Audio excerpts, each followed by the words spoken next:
അച്ഛൻ അമ്മയുടെ നായരെന്ന് വിളിക്കുന്ന കേട്ടിട്ടുണ്ടോ?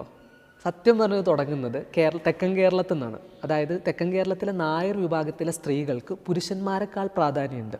ഇത് പറയുന്നത് എങ്ങനെയെന്ന് വെച്ച് കഴിഞ്ഞാൽ, രാത്രിയിൽ എന്ത് ചെയ്യും, അച്ഛൻ വരും, അതായത് നായർ, അമ്മയുടെ നായർ വരും, സംബന്ധം കൂടിയിട്ട് പോകുമെന്നാണ്. അങ്ങനെ പെട്ടെന്ന് ഒരു ദിവസം അമ്മയ്ക്ക് പറ്റാതെ എന്ത് ചെയ്താൽ മതി, അച്ഛൻ്റെ ചെരുപ്പും മുറുക്കാൻ ചെല്ലും എടുത്ത് ഡോറിൻ്റെ വെളി വെച്ചാൽ മതി, അതിനർത്ഥം ഇതിനെ തൊട്ട് വരരുതെന്നാണ്. അപ്പം അത്ര കണ്ട് സ്ത്രീകൾക്ക് പ്രാധാന്യമുള്ളൊരു സമൂഹം എവിടെ ഉണ്ടായിരുന്നു? തെക്കൻ കേരളത്തിലുണ്ടായിരുന്നു. ഇപ്പോൾ നമ്മൾ തിരുവിതാംകൂർ രാജവംശം തന്നെ എടുത്തു കഴിഞ്ഞാൽ, രാജാവ് ഓക്കെ, മഹാരാജാവ്, മഹാറാണി ആവുന്നത് ആരായിരിക്കും? എപ്പോഴും ഭാര്യ. പക്ഷെ ഇവിടെ അങ്ങനെയല്ല, ഇവിടെ പെങ്ങളാണ് മഹാറാണി. അതുപോലെ തന്നെ രാജകുമാരന്മാരും രാജകുമാരി ആരാ?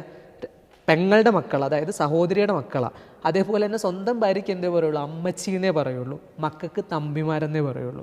അപ്പം സാമൂഹ്യ വ്യവസ്ഥയുടെ വൈവിധ്യം, അതായത് ഇത്രയും വലിയൊരു രാജ്യത്ത് പല പല രാജവംശങ്ങളുണ്ട്, അതിലൊരു വിഭാഗം മാത്രം വെച്ചു പുലർത്തുന്ന ഒരു വൈവിധ്യമാണ് തെക്കൻ കേരളത്തിൽ ഇത്ര ഒരു സംസ്കാരം.